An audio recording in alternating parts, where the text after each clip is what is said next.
Moving on then to a new topic, which is stability based on finite element results.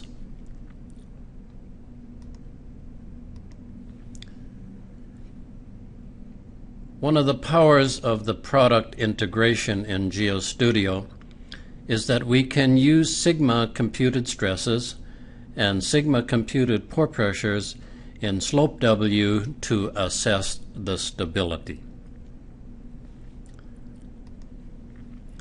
Here is a very simple case to illustrate how this is done. We have a simple one-on-one slope,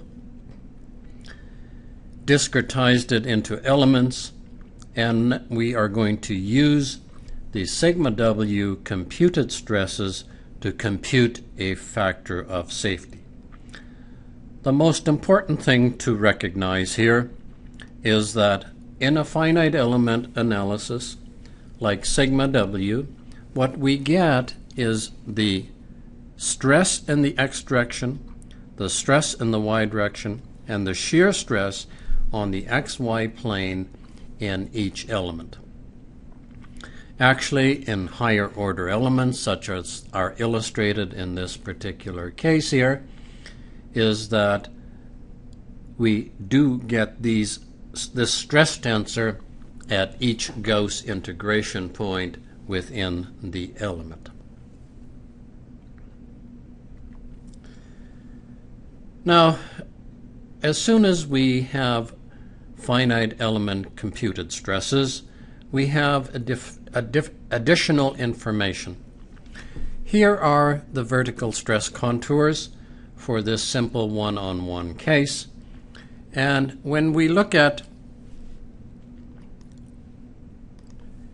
the vertical stress here, we have a distance of 2.5 meters. Therefore, the vertical stress is equal to 2.5 times, say, a unit weight of 20 kilonewtons per meter cubed, which is equal to 50. In other words, the vertical stress is directly related to the overburden stress, and the shear stress, xy, is 0 or very small. The same thing goes out in this region here. The vertical stress is directly related to the overburden stress. Now, when we get into the toe area of the slope, we see this is no longer true. The vertical stress is not directly related to the overburden stress. So we are getting some additional information from the finite element stress deformation analysis. And what I'm leading up to here is that in slope limit equilibrium, we only deal with the slice weight. In other words, we deal predominantly with the weight of the slice, and we cannot accommodate such things as tau xy in the soil. Now, we do have interslice forces which alter the normal at the base of the slice. That is true, but we cannot handle things like shear stress concentrations in a limit equilibrium analysis. So just a very brief illustration of how we are starting to get additional information when we do a sigma W stress analysis.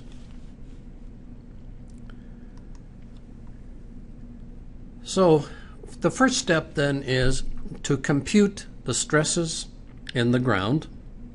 And knowing the stresses in the ground, and as I've already noted, that we know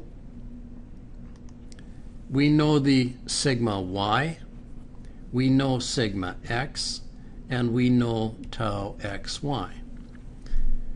Knowing those three things using more circle techniques, we can of course find the principal stresses acting at that particular point, but we can also find the stresses on any other plane. And so if we have an elemental volume here and we can have a particular plane which represents this plane here. Then we can find the normal acting on that plane, and we can find the shear acting on that plane. So once sigma W has computed the stresses, we take this information into slope W, and then slope W creates a trial slip surface, and slope W discretizes it into slices, and then we take a look at what is the stress state at the base of each slice. And slope W gives us the slice base inclination, and so we know that angle from slope W. Then knowing these stresses, we can find the normal and shear at the base of each slice.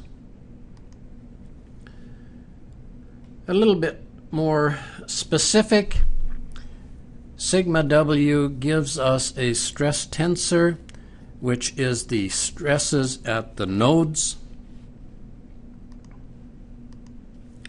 These are the nodes.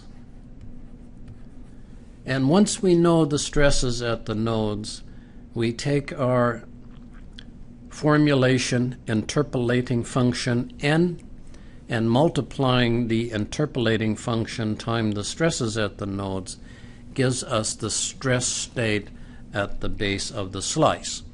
So we need to know the local coordinates representing the global xy coordinates at the centroid of the base of the slice, and then we can find the exact stress at the base of the slice using this equation here. Once this has been done for all the slices, for every slice, we know what the shear mobilized is.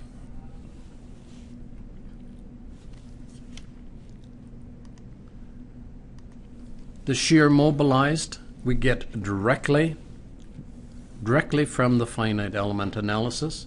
So here's a particular slice. And the shear that is mobilized by gravity comes directly from the finite element for each slice. The finite element analysis gives us the normal. Therefore, we can compute the shear resistance at the base of the slice from our shear strength equation, sigma normal tan phi. Knowing this for each slice, we sum all the mobilized shear, and we sum all the shear resistance for all the slices, and the ratio of the two gives us a factor of safety. So the factor of safety, or stability factor, is the integration of all the shearing resistance along the slip surface divided by the total of the mobilized shear along the slip surface. This expression for a stability factor is not new or unique to GeoStudio. There are various authors that have researched this area and published in this area, and I won't go into the publications. If you're interested in the references, they are given in the Sigma W engineering book. So we're going to illustrate this procedure by opening up SIG 08, and we want to look at the finite element safety factors versus limit equilibrium factors of safety. We want to look at normal stresses along the slip surface. We want to look at the idea of a local factor of safety and how does this compare with limit equilibrium, and then to illustrate how the shear resistance and mobilized shear vary along a potential sliding surface when we use the finite element stresses. Let's then open up file SIG 08.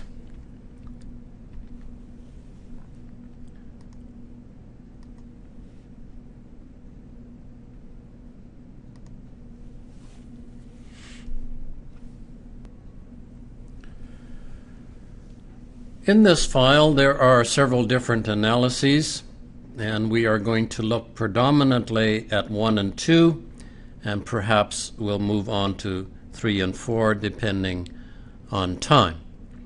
Starting then with the in situ analysis, we know that any time we want to base stability on finite element computed stresses, that we have to establish the state of stress in the ground. This is one of perhaps the most difficult parts of this exercise. Once we know the state of stress in the ground, it is rather straightforward. I notice that we have not had any solutions here. Verifying our materials, draw materials, key in materials. Again, we are using total stress parameters here because we don't want to complicate the illustration with pore water pressures. We're using a simple linear elastic material model or constitutive relationship. Once again, the Young's modulus is not all that important. The unit weight is 20 kilonewtons per meter cubed for easy figuring, and once again, for illustrative purposes, we have selected a Poisson's ratio of 1/3, which represents a K0 condition of 0.5.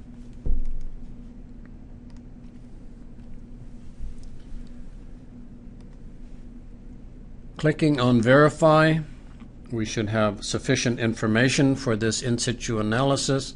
Clicking on the Solve, let's solve for the in situ analysis.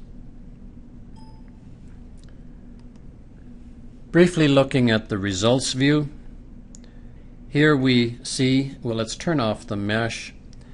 Here we see what we saw earlier, which are the Y total stresses.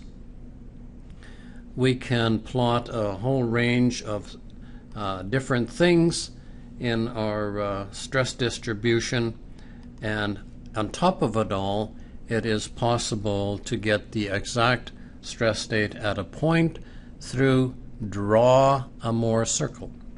And we can draw more circles and look at the exact stress state, and at that particular node we get a vertical stress, a horizontal stress, and a XY shear stress.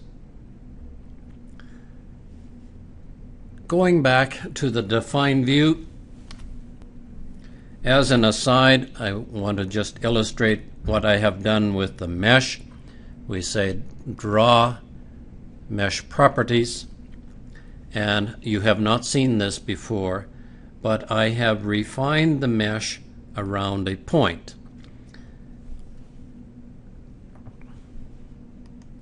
Notice how I have selected a point here, and then I have said the element size should be half of the global size.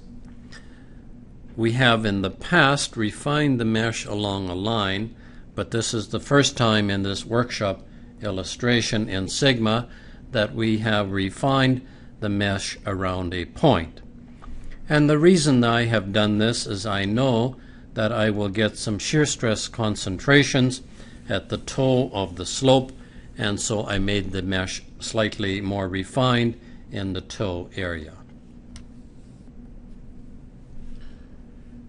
Moving on to our analyses, key-in analyses, we have an analysis here where we are doing a sigma W stress type of factor of safety analysis. It's a slope W analysis, but we are doing analysis type sigma W stresses. Our stresses come from the parent, which was our in situ analysis. So our stresses come from the parent. But it is important to recognize that this is a slope W analysis, and we have selected sigma W stress from this list, sigma W stress.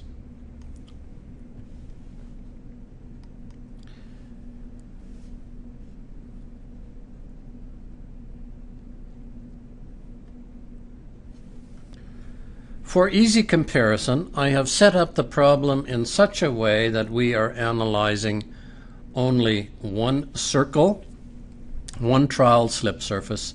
So I have my radius as a point and my grid as a point, and the intention here is to analyze only one slip surface so that we can easily compare and look at the results. Going to the slope results view, here is our factor of safety. I am going to make the font for the factor of safety bigger so we can more readily see it. And we are computing a factor of safety of 1.21. Now what's interesting here are several things, and that we can add a graph, and we are going to look at our finite element based stresses, and one of the categories to look at is the local factor of safety versus slice number. So here we have the factor of safety for each slice. We've cut off the factor of safety at 5, but more here, each slice now has its own factor of safety. And to those of you who were part of the Slope W workshop sessions, you will recall that we made mention of it several times, that in a limit equilibrium analysis, the factor of safety is a constant. Now that we have finite element stresses, we are no longer bound by this restrictions, so now we can have a variable factor of safety. And the implication is, without going into detail, that we are now getting much more realistic stress distributions. So let's name this graph local stability factor.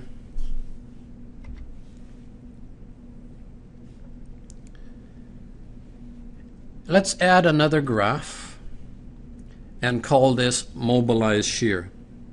Or let's call this the driving force.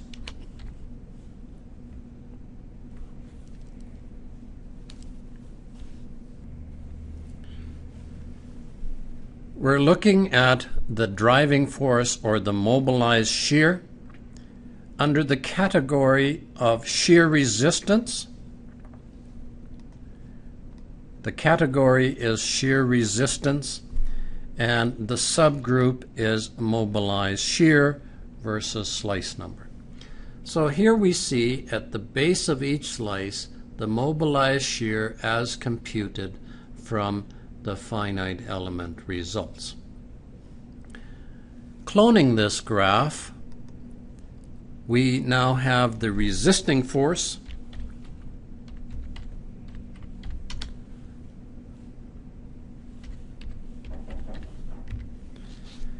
and everything else is the same, except now we are looking at the shear strength that is available at the base of each slice.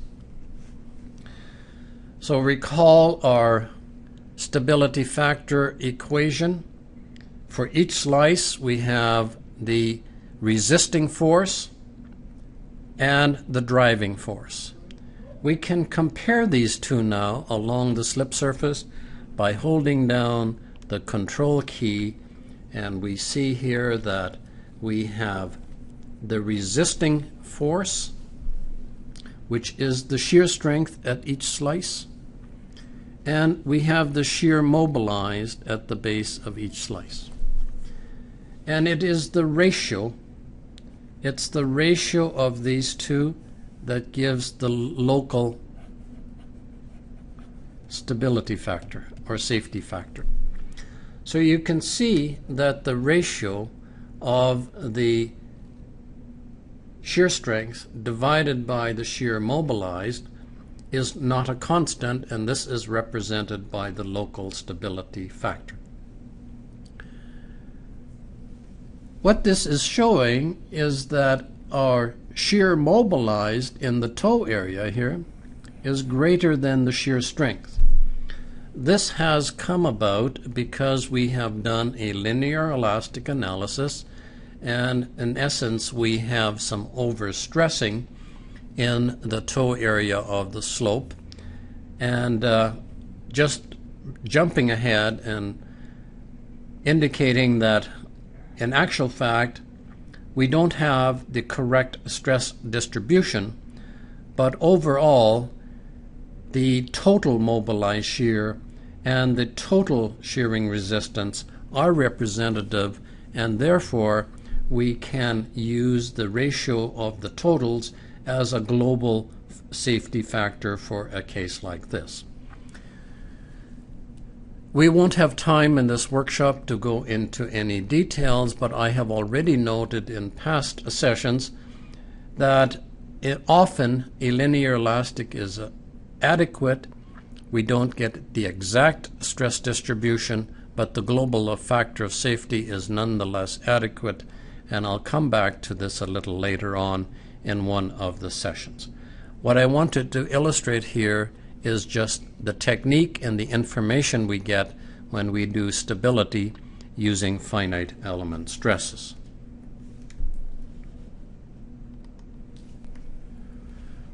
Let's compare this finite element based solution then with a traditional limit equilibrium analysis.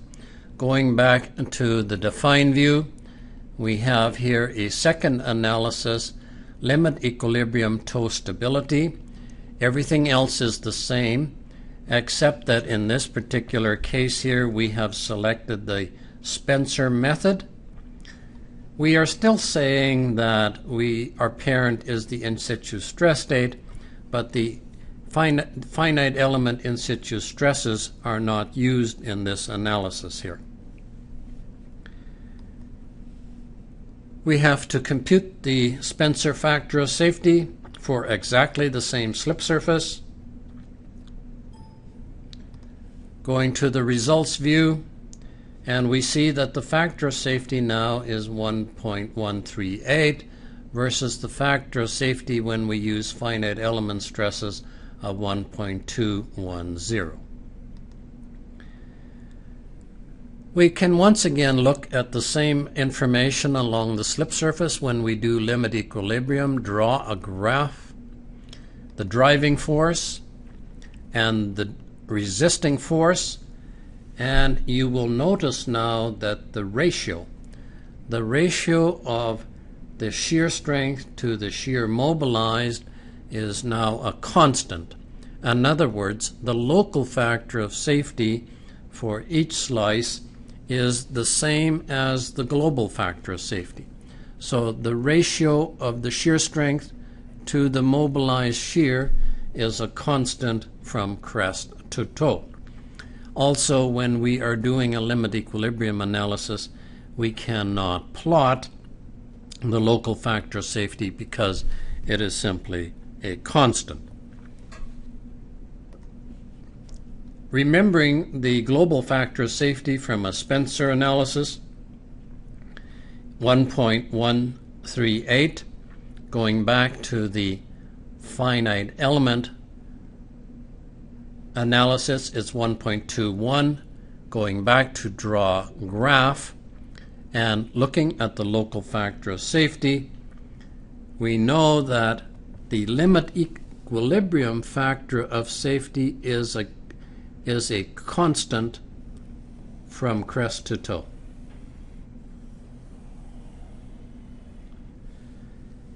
And as we noted in the Slope W workshop sessions, by making the assumption in a limit equilibrium analysis that the factor of safety is a constant, we do not always get the correct stress distribution from a limit equilibrium analysis. And here we now see what is the reason for this. In actual fact, the local factor of safety varies from crest to toe, and when we vary the local factor of safety, then we get a better stress distribution representing the actual stresses in the. We notice then that there is a difference in the factor of safety between limit equilibrium and sigma stresses 1.138 versus 1.138. So very roughly speaking, perhaps a 10% difference. I don't have time here to go into a long discussion on when there are differences, except to note that the differences become more significant when we have shear stress concentrations, as we do in this particular case here. But one of the reasons that there are differences is because of the normal stress distribution along the slip surface, which results in a different shear strength along the slip surface. And I want to take a few minutes here to illustrate another feature of sigma W, how that you can take information from the GeoStudio products and take it into the Excel spreadsheet. And starting then with the finite element, we go to the results view, draw a graph, and making a graph of the normal along the slip surface, plotting the normal versus slice number. So this is the normal stress distribution from the finite element analysis. Copy graph data. Going to your Excel spreadsheet, we can paste the data into this spreadsheet, where we now have the normal stress for each of the slices. Going back to GeoStudio, and then going to our limit equilibrium analysis, draw a graph, the normal. Once again, we can copy the graph data, going to our Excel spreadsheet, copying the limit equilibrium normal, removing this one column with slice numbers. We can plot the normal stress distribution for the two different cases, insert a graph, and here we get an idea of the normal stress distribution from the two different cases. The blue in this case is the normal stress distribution from the finite element analysis. The red is the normal stress distribution from a limit equilibrium type of an analysis. So it illustrates how you can take data from the GeoStudio software, cut and paste it into something like Excel for further analysis and viewing and comparison. And you can see that by making in limit equilibrium the factor of safety for the same for each slice, that we get quite a different normal stress distribution than what we would get from a finite element normal stress distribution.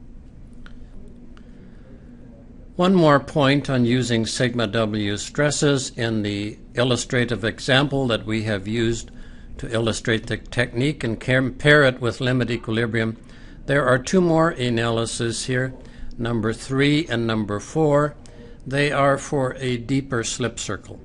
You can follow through and do the same for a deep slip circle as we did for a shallow slip circle, and you will find that the factor of safeties are closer for the two different cases, and when you repeat plotting the normal stresses, you will find that the normal stress distributions are closer for these two cases. And the reason is that at a greater depth, the normal stress is dominated by the self-weight of the slices and the overburden, and as a consequence, the results of the two are closer together. So I leave this with you for you to try and go through and look at a deep slip circle and compare it with the shallow slip circle. So we have briefly described the technique of using finite element-based stresses in a stability analysis. First of all, we of course have to do a sigma W analysis to get the state of stress in the ground. Then we use the sigma W stresses in slope W to compute a factor of safety, and we use the stresses at the base of each slice to get the total mobilized shear and the total shearing resistance. That is a very brief introduction to how we can use sigma W stresses in slope to compute a factor of safety. Just a few comments about the method here is that, as I've already noted, stresses from a linear elastic are often adequate. The reason this is attractive, it becomes there are no convergence issues, and you will notice in some of the papers, there's one paper on the CD in the folder Papers of Interest where I presented a paper on comparing these and noting that linear elastic analyses are often adequate for a global factor of safety, and in that paper there are references to other research projects which in essence have come to the same conclusion. Now, fundamental to this procedure, of course, is that we must establish the in situ stress state, and sometimes this can be somewhat difficult, but the factor of safety is obviously no better than one's ability to establish the state of stress in the ground. Very, very briefly, I would say that generally that the finite element-based method for computing factors of safety is not all that applicable for natural slopes, where we as engineers construct a slope. It is our ability to define the ground stresses are much, much better. But in natural slopes, it's rather difficult to assess the state of stress because of the long geologic history and the process that resulted in the forming of the natural slopes. So when you do natural slopes, it's still certainly very valid to use a limit equilibrium type of approach to assessing the stability of the slope.